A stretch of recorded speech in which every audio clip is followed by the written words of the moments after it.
Hi, everyone, and welcome to This Is Your Time. My name, for those of you who don't know me and you're just tuning in, my name is Donna Levy, and I have been a registered nurse for 38 long years, of which I have delved into um, living in the world of dementia, the world of mental health. I've done counseling. I have done coaching. I have done health and wellness for the body and mind. And I also am an ordained rabbi. So now I am moving into the spiritual realm. But I also love to share with people my stories about how I became healthy after a lifelong battle with my weight, being overweight, having brain fog, just not feeling great. I don't even know how I really got through nursing school because I had awful brain fog. And so I want to talk to you about my 3 areas that if you want to be successful in your life, really have the energy to live your passion and your desires. These are 3 areas that I have found to be pertinent, and actually it's addressed by millionaires all over the world. They really follow a healthy lifestyle and healthy living, basically. So I feel like my light is a little light, so I want to fix that. I'm going to fix that because yeah. Okay, so that's better. So I look human now, not so alien. So anyway, so getting back to my story, I was always overweight. I was overweight as a little kid, and I ate normal. I ate what the ADA and the American Diabetic Association, they tell us to eat. Okay, so I didn't know. I just figured I was going to be fat for the rest of my life. And but I struggled because of society. And here, in the United States, all the skinny girls always got picked for the dance, always got picked for the leads in the plays. Then some of them were really, really smart on top of it all. And we talk about, the jealousy, but really jealousy, we know jealousy is everything you want outward. So that's Neville Goddard's saying. So when you're feeling jealousy of about someone, you need to take a look at yourself, because guess what? It's really something that you want.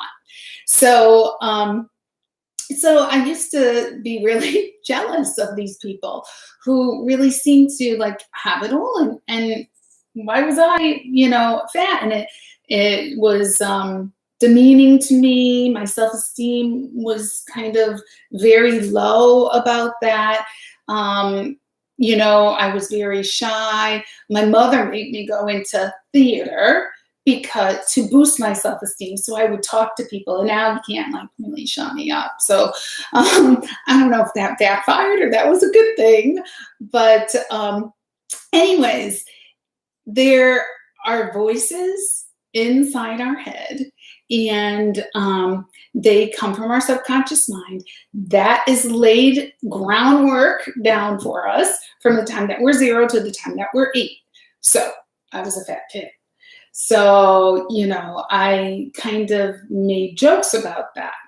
And, but it really hurt. And it was in my head constantly. You're never going to go through that diet. You're never going to be successful. Fat people are lazy. Fat people aren't as smart as other people. So I never thought I was smart, or, I thought I was like a B student, which was okay. And I always try to, get the second in life. I'll be the supporting actress because she's funny and fat. I will be the vice president of the class. I was never going for the gold. And it was because of everything in my life that I had been set up for. I'm the second child. And so my place was second. So, and that was in my subconscious mind. So we know now in neuroscience, the brain is my thing, neuroscience, that we can reprogram that to be the person that we were meant to be and to really live the purpose that we were meant to live. Many of us are going through life miserable, unhappy, fat, unhealthy, stressed out in a job that we really shouldn't be in because, it's just a job that you got and it's not really your purpose. What we're supposed to do here is on life, we're really supposed to find our purpose and our center and what makes us happy and what makes us give to society. So one of the pillars, one of the tips that I am telling you about is your subconscious mind.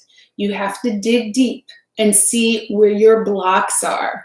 Those blocks are what is preventing you from venturing outside your comfort zone, okay, and moving into the direction that you want to move into and that you were meant to move into, and that you're going to be splendidly surprised, that you're going to be so happy when you get there, that you're going to be like, I wasted all this time in my comfort zone. Why did I do that? All right.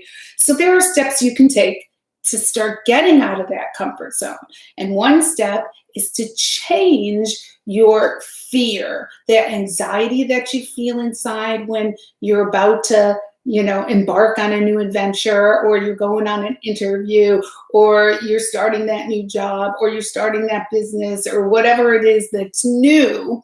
Those nerves, turn them into excitement. They are the exact physiological feelings. We get sweaty palms, our heart starts beating, we get an upset stomach, we can't control our breath and our voice, and that's nerves and anxiety and excitement are the same physiological feelings. So just turn that around in your brain. You got to say, I'm really excited, okay?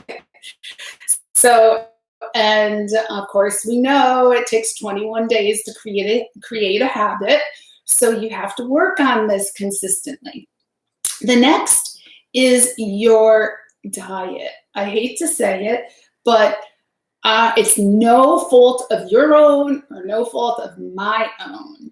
But in about 1955, there was a President Eisenhower who had a heart attack, okay? And this Dr. Anshel Keys decided to take it upon himself for his own agenda to change our food pyramid and our food in general. They took out fat because they thought fat was the cause of heart disease for Eisenhower, but it's really sugar that is the problem. Eisenhower smoked. Smoking was a cause, and he had inflammation, and he loves sweets.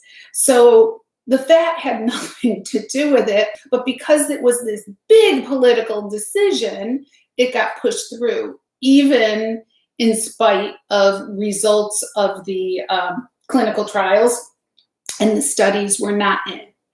So we need to take responsibility and start something new and start really working on our health, because what's good for our heart is good for our brain.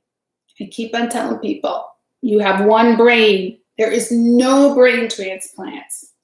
You can get a heart transplant.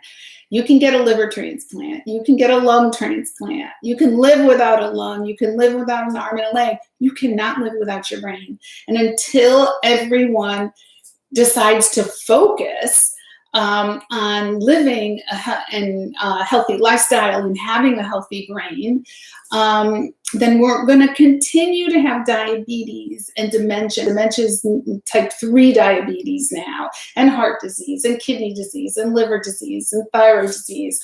All of these things are interrelated, and they're all made worse by sugar.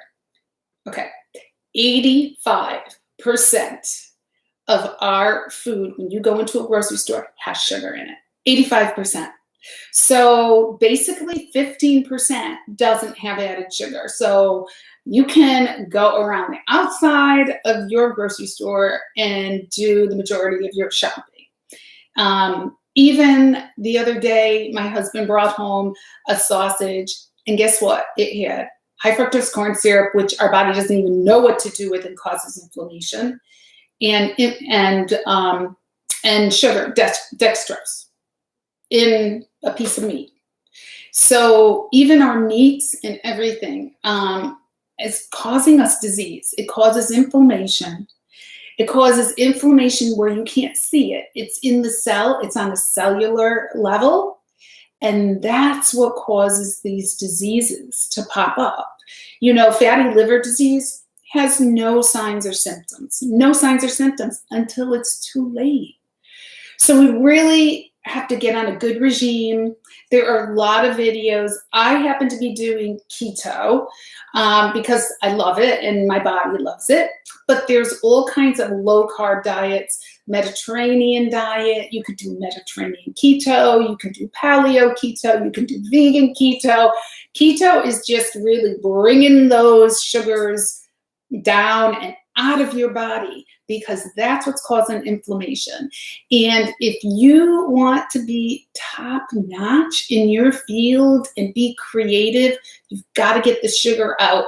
So that, you know, when I first started this, it was several years, like 2 years ago, I started with supplementation, and even really high level supplementation, and like our insulin and our hormones. What we think of as hormones is, right, your progesterone, your estrogen, your progesterone, your testosterone, your insulin, your thyroid, and of course you have the adrenals. But we also have serotonin, which is in our gut, and we can't produce it.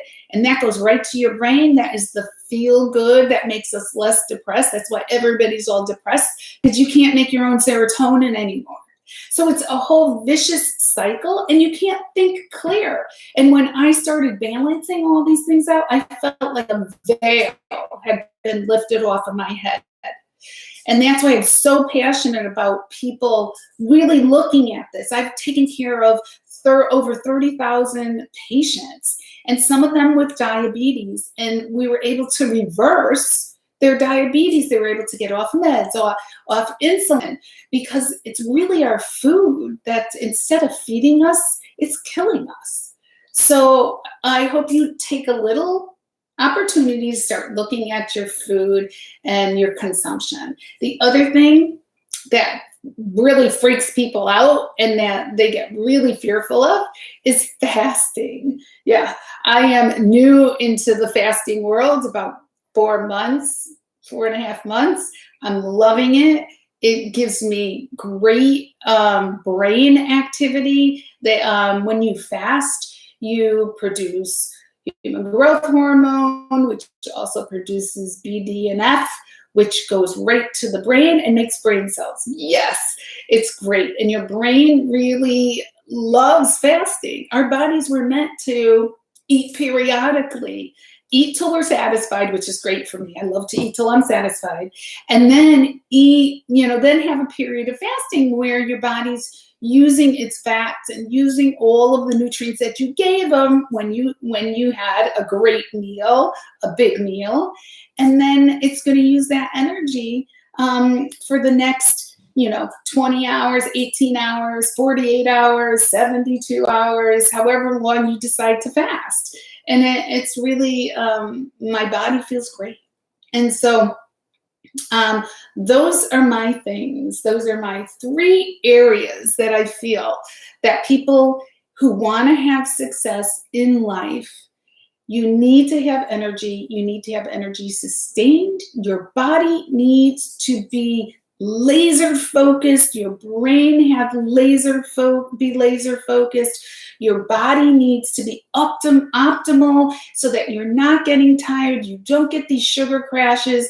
You can think, you can be creative, And of course, you can spend time really figuring out what your passion is. And the biggest thing, the biggest reason people don't do this is because they feel they're in fear. They're in fear that their mind is telling them, oh, it's just another phase you're going through. You're going to do this and then you're going to fail. Well, you know what? You decide whether you want to fail or not. You decide it.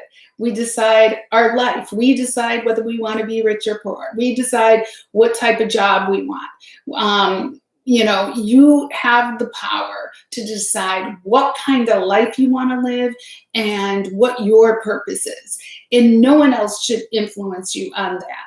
And if they are, it's in your subconscious mind, and you can rewrite that. There are a lot of videos on that. The law of attraction is even talking about that our subconscious mind, we know that we can do that. Hebb's law says that neurons who fire together wire together. So if you start saying, I am successful, that this is my passion, whatever my passion is, I can do this. I am going to go for my goal, and I am going to stay there, and I'm going to be lucrative, or I'm going to be healthy, or I'm going to start taking care of my brain, and your brain is on fire. You can really do it. And, there's tons of YouTube videos and everything. Just look up what you want to start living and changing in your life. And there's tons of people who will help you through this. I have a Facebook page. If you want to go to it, that's great. Please, subscribe to this channel. I have much more on all of this, mind, body, spirit, addressing your health, that I hope you can benefit from. And if you like this, please just like it, and you can share it with anybody you think needs to hear this and needs to be happier and be healthier and be wealthier in their life. And so that's all for today. I wish you much peace, joy, and health, and we'll see you on the next This Is Your Time. Bye-bye.